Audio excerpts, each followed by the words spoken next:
I was wiping down tables at the diner when 3 men started making disgusting comments. My hands shook as I tried to ignore them. Then the leader grabbed my wrist. I froze. But what happened next? Let's just say my husband doesn't take kindly to people touching his wife. Before we dive into this crazy story, make sure you hit that subscribe button and turn on notifications because you won't believe how this unfolds. Trust me, you don't want to miss the ending. Now let me take you back to that day and how everything started. My name is Sarah, and I'm 24 years old. 6 months ago, I married the most incredible man I've ever met. His name is Derek, and yes, you might have heard of him. He's a professional MMA fighter, and over the years, he's built quite a fortune through smart investments and business deals. People call him a billionaire, and honestly, I never thought I'd end up with someone like him. We met at a charity event where I was volunteering, and he was the guest speaker. There was just something about the way he carried himself with confidence, but without arrogance, that drew me in. After we got married, Derek kept telling me I didn't need to work. He'd say things like, "Sarah, you can pursue whatever makes you happy. Money isn't something you need to worry about." And I appreciated that. I really did. But here's the thing about me. I've always been independent. I grew up in a modest household where my parents worked hard for everything we had. The idea of just sitting at home, spending someone else's money, even if that someone was my husband, it just didn't sit right with me. So 3 weeks after our honeymoon, I made a decision. I was going to get a job. Not because I needed the money, but because I needed to feel like myself. I needed to prove to myself that I could still stand on my own 2 feet. The problem was, I knew Derek would worry. He's protective, sometimes overly so, and I didn't want him to think I was unhappy or that he wasn't providing enough, so I did something I'm not entirely proud of. I didn't tell him. I found a job at this little place called Rosie's Diner, about 20 minutes from our house. It was perfect, honestly. The kind of place with checkered floors, red vinyl booths, and a jukebox in the corner that still played oldies. The owner, Linda, was this sweet woman in her 50s who'd been running the place for over 20 years. When I walked in for the interview, she took one look at me and smiled. "You've got kind eyes, honey. When can you start?" I started the next Monday. My uniform was simple, a white blouse and a brown apron with the diner's logo stitched on the front. Nothing fancy, but I felt proud wearing it. My coworkers were great too. There was Maria, who'd been waitressing there for a decade and knew every regular customer by name.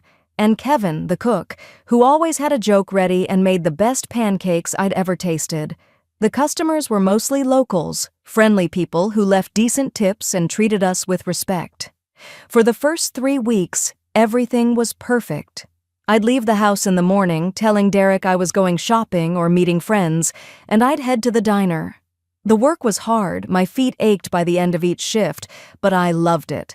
I loved earning my own money, even if it was just a fraction of what Derek made in a day. It made me feel accomplished. It made me feel like me. And then they walked in. It was a Tuesday afternoon, around 2 o'clock. The lunch rush had just ended, and I was clearing tables when the door chimed. 3 men walked in, and something about them immediately put me on edge. The one in front was tall, maybe in his mid-30s, with slicked-back hair and a cocky smirk that made my stomach turn. His friends followed behind him, laughing at something he'd said. They chose a booth in my section, and I took a deep breath before walking over with menus. "Good afternoon, gentlemen. Welcome to Rosie's. Can I start you off with something to drink?"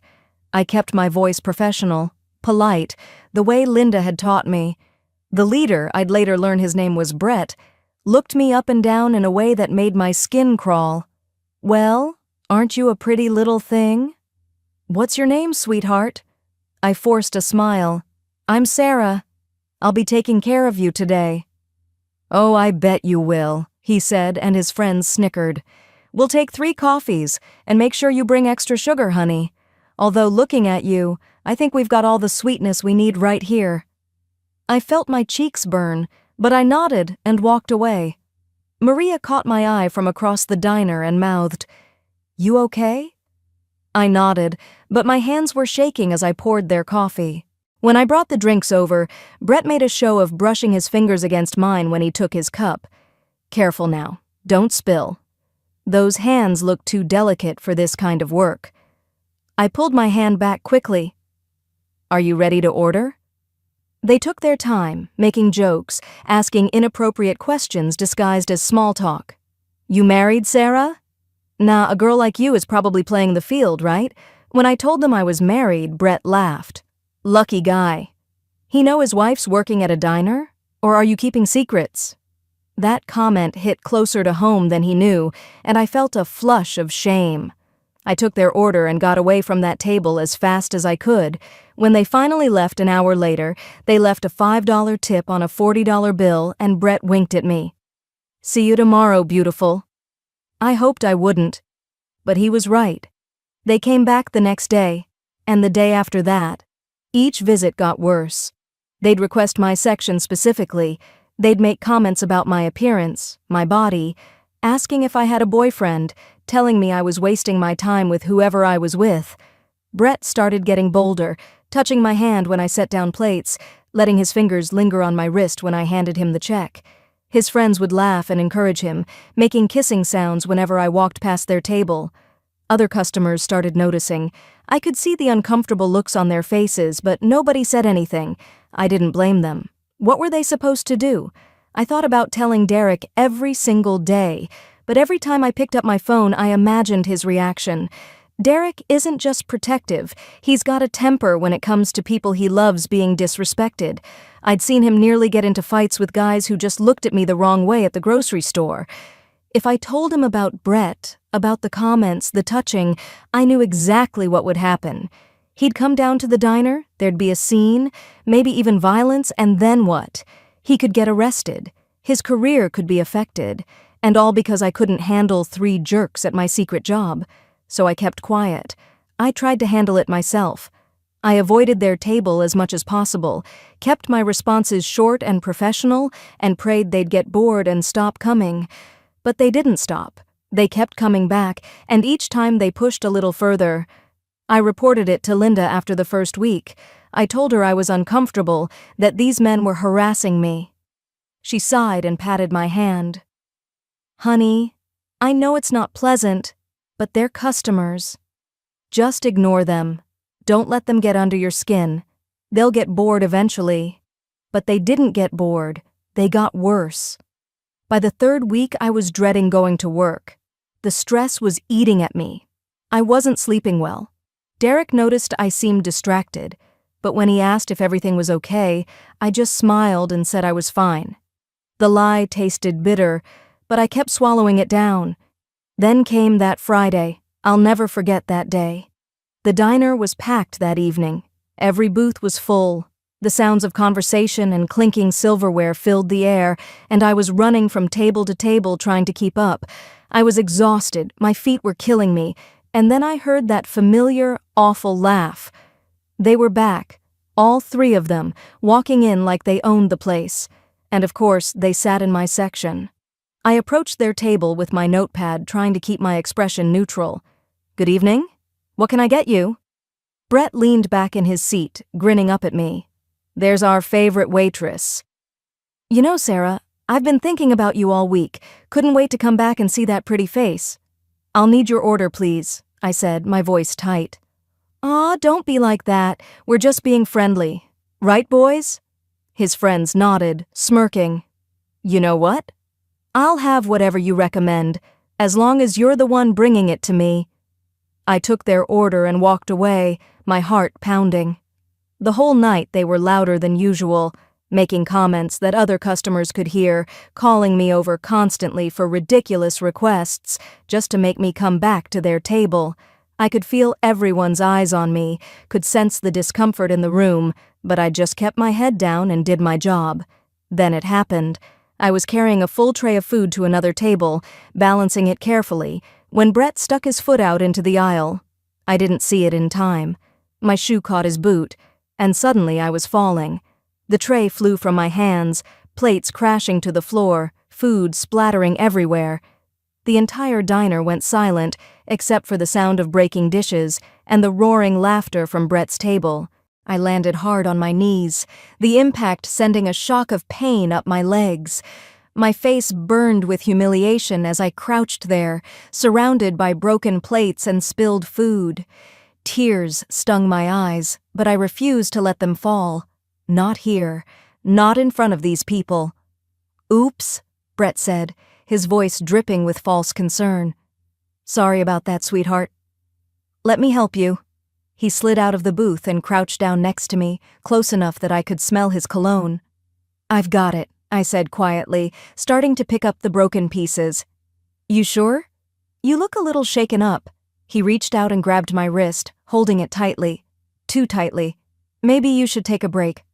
Or better yet, let me take you out sometime. Dinner, drinks, show you how a real man treats a woman." I tried to pull my hand away, but his grip tightened. "Let go," I whispered, my voice shaking. "Come on, don't be like that. I'm just trying to let go of my wife, now." The voice cut through the air like a blade, low, controlled, but carrying a weight that made everyone in the diner freeze. I knew that voice better than my own heartbeat. Derek. My head snapped up, and there he was, standing just inside the diner entrance. He was wearing jeans and a gray t-shirt, his muscular frame filling the doorway. But it wasn't his size that made Brett's hand immediately release my wrist. It was the look in his eyes. I'd never seen Derek truly angry before. His jaw was clenched, his hands were in fists at his sides, and he was staring at Brett with an intensity that would make anyone's blood run cold. The diner was completely silent now. Even the jukebox seemed to have stopped playing. Derek walked toward us, each step measured and deliberate. Brett scrambled to his feet, backing up slightly. His friends had gone pale, their eyes wide as they recognized Derek. Of course they recognized him. Derek's face had been on sports channels, magazines, billboards advertising his fights. "I said, let go of my wife," Derek repeated, even though Brett had already released me. He reached down and helped me to my feet, his hand gentle on my elbow, his eyes never leaving Brett's face. "Hey man, look, we were just joking around," Brett stammered, his earlier cockiness completely gone. "We didn't mean anything by it." "Joking?" Derek's voice was quiet, but somehow that made it more terrifying. "You think tripping my wife, making her fall, grabbing her wrist, that's a joke? We were just— I've been driving past this place for 3 weeks, Derek interrupted. Saw her car in the parking lot, thought it was strange. Today I decided to stop in, surprise her, see what she was up to. And I walk in to see some guy putting his hands on her while she's on her knees picking up broken plates." He took a step closer to Brett. "Does that seem funny to you?" Brett's friends were trying to disappear into their booth. Brett himself looked like he wanted to run, but Derek was blocking his path. "Step outside with me," Derek said. It wasn't a request. "Look, I don't want any trouble," Brett said, his voice shaking now. "Then you shouldn't have touched her." "Outside, now." I watched as Derek walked toward the door, and Brett had no choice but to follow. His friends stayed behind, looking terrified. Through the large windows, the entire diner watched as Derek and Brett stood in the parking lot. Linda came over and gently guided me to a booth, but I couldn't take my eyes off the scene outside. Derek wasn't yelling, he wasn't even raising his voice, but I could see Brett shrinking with every word. Then Derek pulled out his phone and showed Brett something on the screen. Brett's face went from scared to absolutely terrified. He started talking rapidly, gesturing with his hands, clearly apologizing. Derek just stood there, calm and unmoved, letting Brett dig himself deeper. After what felt like an eternity but was probably only 5 minutes, Brett practically ran back into the diner, grabbed his friends, threw money on the table, and they rushed out without a word.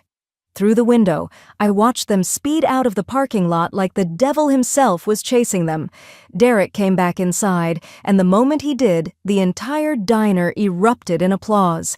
Customers were clapping, some were cheering, and Kevin stuck his head out of the kitchen to give Derek a thumbs up. Derek ignored all of it. He walked straight to me, his expression softening as he knelt down in front of the booth where I was sitting. "Are you okay?" That's when the tears finally came. All the stress, the fear, the humiliation of the past 3 weeks came pouring out, and I started crying. Derek pulled me into his arms, holding me tightly as I sobbed into his shoulder. "I'm sorry," I kept saying. "I'm so sorry." "Shh, you have nothing to be sorry for," he murmured, stroking my hair. "Nothing at all." After I'd calmed down, Derek walked over to Kevin and handed him a wad of cash. 500. That should cover the mess and then some. Kevin tried to refuse, but Derek insisted. Then Linda approached, wringing her hands. "Sir, I'm so sorry. I had no idea it had gotten this bad. If I'd known—" "You did know," Derek said, his voice firm but not unkind. "Sarah told you these men were harassing her and you told her to ignore it." Linda's face flushed. "I just thought—" "You thought wrong. This is your establishment, which means your employees' safety is your responsibility." He paused, then his expression softened slightly. "But we can fix this. Install panic buttons behind the counter, put up cameras, train your staff on harassment protocols. I'll fund whatever you need to make this place safer." Linda nodded quickly. "Yes, absolutely. Whatever it takes." Derek turned back to me. "Can we talk?" We sat in a corner booth, away from the curious eyes of the other customers. For a moment, neither of us spoke. Then Derek sighed. "Why didn't you tell me?" he asked quietly. "Because I wanted to handle it myself," I said. "I didn't want you to think I couldn't take care of myself. I didn't want to seem weak." "Sarah, asking for help isn't weakness. And keeping something like this from me, that hurts worse than anything those guys could have said." "I know, I wanted to prove I could be independent, that I didn't need to rely on you for everything." Derek reached across the table and took my hand. "You are independent. Getting a job, making your own money, that's great. I support that. But independence doesn't mean isolation. It doesn't mean suffering in silence when people are hurting you. We're partners, Sarah. That means we face things together." I squeezed his hand, tears threatening again. "What did you show them on your phone?" A small smile crossed his face. "The parking lot has security cameras." I told them my lawyer was already reviewing footage of their harassment, and if they ever came near you again or near this diner, they'd be dealing with a lawsuit for assault and harassment. Brett nearly wet himself. Despite everything, I laughed. Then Derek's expression grew serious again. "There's something else I need to tell you," he said. "I own this building." I blinked. "What?" "I bought it 6 months ago as an investment property. Linda rents the space from me. I've been meaning to do renovations, improve security, but I kept putting it off. If I'd known you were working here, if I'd known what was happening—" He shook his head. "I would have done something sooner." "You own the building," I repeated, still processing. "Yeah. And I have a proposition for you. If you want real independence, real responsibility, help me manage my properties. Not just this one, all of them. Use that business degree you got. It's real work, real money you'd be earning, and you'd be your own boss. Well, technically I'd be your boss, but you know what I mean." I stared at him, overwhelmed. "You'd trust me with that?" "Sarah, I'd trust you with everything I have. I love that you want to work, that you want to achieve things on your own. I just don't want you to think you have to hide it from me, or that you have to face harassment alone because you're trying to prove something." We talked for another hour, really talked, about independence and partnership and what it means to support each other. By the time we left the diner that night, I felt lighter than I had in weeks. Brett and his friends never came back. Linda installed the security measures Derek suggested, and the diner became a safer place for everyone who worked there. I still work there part-time because I genuinely enjoy it, but now I also help Derek manage his property investments. It's challenging work, but it's exactly what I needed. Looking back, I learned something important that day. Being strong doesn't mean facing everything alone. It doesn't mean refusing help or hiding your struggles because you're afraid of appearing weak. Real strength is knowing when to ask for support from the people who love you. It's understanding that partnership isn't about dependency, it's about facing life's challenges together. Derek doesn't want to control me or take away my independence. He wants to stand beside me, to protect me when I need it, and to support my goals and dreams. And I've learned that letting him do that doesn't make me weak. It makes us stronger together. So that's my story. I learned that being strong doesn't mean facing everything alone. Sometimes the strongest thing you can do is let someone help you. If you're dealing with harassment at work, please speak up. Tell someone. You don't deserve to suffer in silence. If this story resonated with you, please hit that like button and subscribe for more real-life stories. Drop a comment below telling me how you would have handled this situation. And remember, you're stronger than you think. Thanks for watching, and I'll see you in the next one.